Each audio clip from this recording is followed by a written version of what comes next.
All right, today's video request is a pretty common thing that I see in classes. It is, would you do a video on how not to be so tense while shooting? He has in parenthesis his biggest problem. A lot of people in that boat, unfortunately. So I think tension is one of the two kind of top things that most people struggle with. Well, we'll say grip tension and vision stuff. But anyway, tension's one of the big ones. So first off, we need to set the conditions in a way that's actually going to set you up for working on that. What I mean by that is, if I set up targets at 20 yards, 30 yards, partial targets at 15 yards, your primary thought process is not going to be how fast can you shoot these targets or rapid fire pairs or aggression.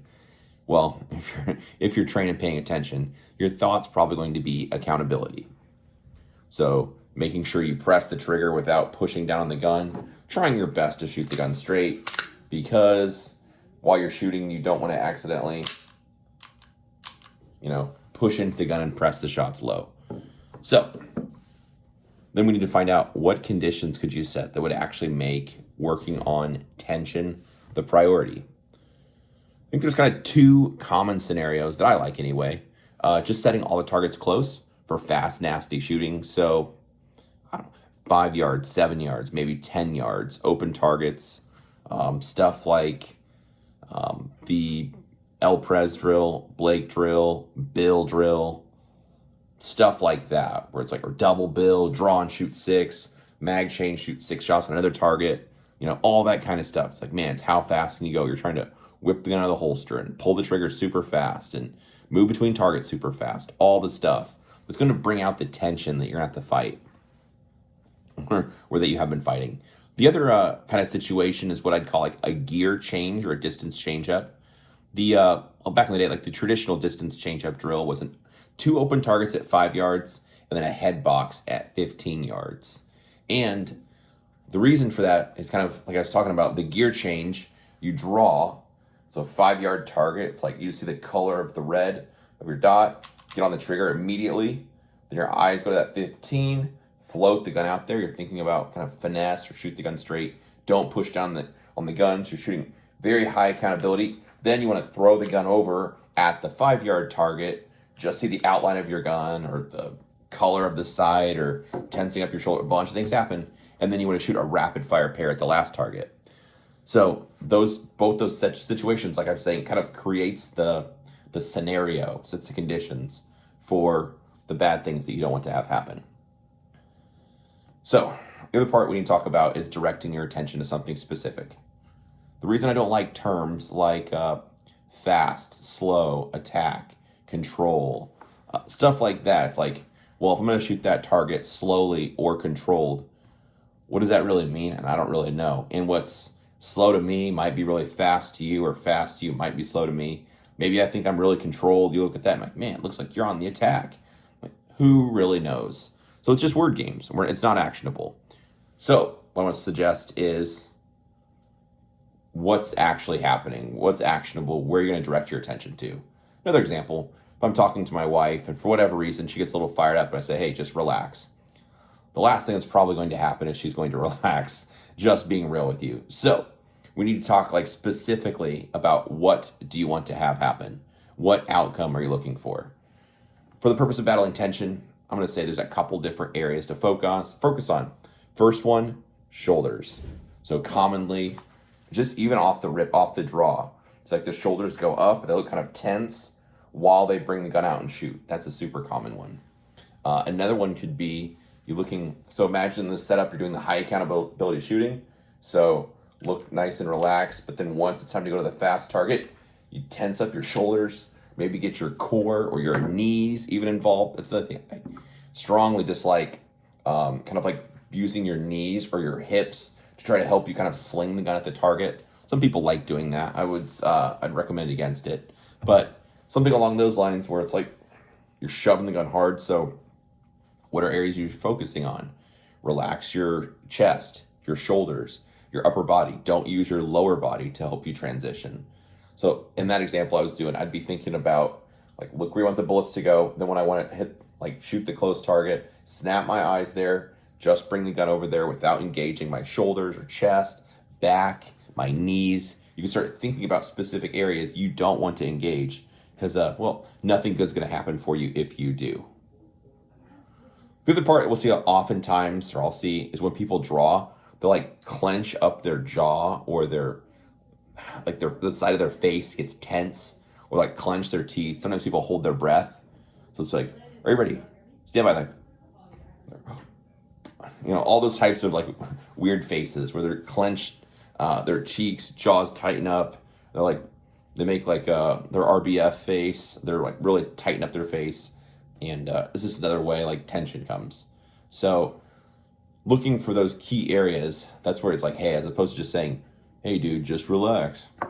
Great. Thanks for your help. This is really helpful. Instead, you could be thinking, relax your shoulders. Don't tense up at all on the side of your face when you go to draw, especially. Just relax, draw the pistol out without having any change to your demeanor, the side of your face, your shoulders, like back, not hunching. Today in class, for instance, there's a handful of people. This it seems like, not to pick on anybody, it seems like especially in law enforcement world, there's always kind of like the punch out kind of thing where we'll see like the shoulders come up and kind of almost leaning forward or leaning into the gun a little bit. So you can be thinking like, hey, don't change your posture. Don't allow yourself to lean forward. Instead, just, stand there upright, bring the pistol to where you're looking, and don't allow your stance to change or your shoulders to change or to hunch forward. None of that. So again, you're thinking about the specific area to not change or allow to be affected by what's happening. Then while you do the drills, you can only think about one thing at a time. So I suggest doing the drill, just thinking about that one thing and letting other things just happen on autopilot. The reason is, so let's say I think about, okay, all right, I'm going to draw, relax my shoulders. Relax my shoulders. Keep my shoulders relaxed. Don't move my shoulders. Holster up, I'm waiting, stand by, and all I'm thinking about is go fast. As soon as I see the color of my sight, get on the trigger fast. When I do that, it's like, oh, my shoulders went up because that was my habit anyway. You can only think about one thing, and if I don't think about those things that are habits, they're just, well, hence the word, they're just going to do what they do. So if I want to change that, I'm going to have to direct my attention to the specific area I don't want to change. The specific area I want to make the change in. So for this, like shoulders, I would do the repetitions, just letting everything else run on autopilot and spending my bandwidth thinking like just shoulders. Think about my upper body, my chest, side of my face, and just do repetitions, either live or dry, just letting everything else, as long as you're not unsafe, just let the bullets go wherever they go. Somewhere on brown, maybe you have a couple misses, whatever, or especially in dry fire, do the repetitions, not really worried about accountability, but instead worried, like, are you changing the way you're standing? Are you leaning forward? Do your shoulders go up? Are you holding your breath every time you draw? Does your face like clench up? You might like clench down your teeth or your jaw, or some people have like the RBF thing going on. So it's like which one of those things are happening, and where can you change that? Or like the example I made where you go, it's aggressive shooting, accountable, and then aggressive shooting. When you draw, are you super like tense? And do you feel that tension going to the far target, or does the tension happen after the far target or the accountability target when you go to snap the gun to the next one? Sometimes in the holster, especially with retention holsters. So like Safariland stuff, where they've got like ALS kind of stuff. What I notice oftentimes, as soon as people get like their hand to that ALS, or their thumb is resting on that lever, all of a sudden the shoulders go up. And the reality is, you don't really have to press it very hard on the lever, and once you do press it down, the gun just lifts out of the holster. So you start to think about like, where does the tension come from? Where are you, like, what's causing the tension? Is it when you go to draw, as soon as your hand gets to the gun, you're bringing your shoulders up, or is it as the gun's coming up, or maybe you hold your breath once you start to draw the pistol? Anywhere in there, but that's what you're thinking about. So anyway, to go back and now, like, talking through this guy's question, he wants to do a video, or me to do a video on how not to be so tense. So the first part to this is, if you're that person or whoever, thinking about where the tension comes from and what situations cause it. Not just, hey, fast shooting. Like, well, when I do the draw I always tense up on. Well, I don't think he'd watch this, but I was interacting with a person today in class where if he tenses up on the draw, the rest of it, if the draw doesn't go well, the rest of it kind of spirals. And if the draw goes pretty well, the rest of it goes pretty well. A lot of tension related stuff, and the hurry is like to get, draw to first shot and all that kind of stuff. And when it goes well and the hand just snaps the pistol and the pistol comes up to eye line, I wouldn't say magical, but it's quite good. And when the hand placement's a little bit missed, the draw is not quite super smooth, the dot's not quite where he thinks it should be, everything kind of spirals. Not so impressive. So I've got to locate where is the issue coming from, what needs to happen, or what isn't happening. For most people, it'll be either on the draw or something like for a demeanor change where you're changing gears and it's going from a target that you want to shoot aggressively to a high accountability target, or back and forth. Or maybe just anytime you see a close target, or stages or classifiers or whatever, the possibilities are endless. But I think it's important to kind of understand what situations specifically are causing that and what you're doing. Again, maybe your lower body is getting engaged and kind of like, people do this weird thing. Well, I could think of the guy that started it, but I won't say anything. But it's like pushing one knee in and pushing one knee out, and like kind of like unlocking your hips and lowering your shoulders and like leaning into it. All that kind of nonsense just causes extra, I don't know. It's just so many extra parts moving around. It's tough to track the target. It's not repeatable.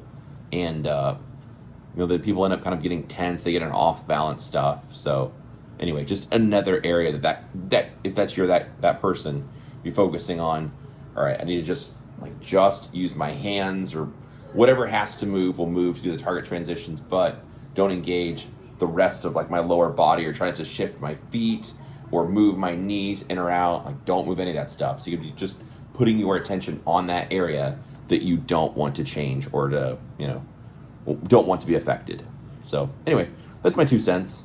It's like just saying, hey man, just calm down, just relax, just stop being tense. Probably not going to do the trick, unfortunately. So you're going to need to kind of understand specifically what situations are causing that, and then what areas to focus on as you try to, relax, not be so tense. So dry fire training is a good spot to work on that. Then of course, test it in live fire. So hopefully that makes sense, gives you some things to think about. Appreciate you guys dropping questions. I get quite a bit of those. I do my best to read through the questions. I've got a list at this point of stuff to answer for you guys. So if you have follow-up questions to this or another question, drop it below in the comments. I do my best to read through the comments and try to answer it. If it's easy, it gets answered on the spot. If it's something like this, where like, hey, I've got a small little dissertation, I'm not going to text all this out. Instead, I'll just make a video, give you guys something to watch. So appreciate you watching. Like, share, subscribe, all that nonsense, and I hope you have a good day.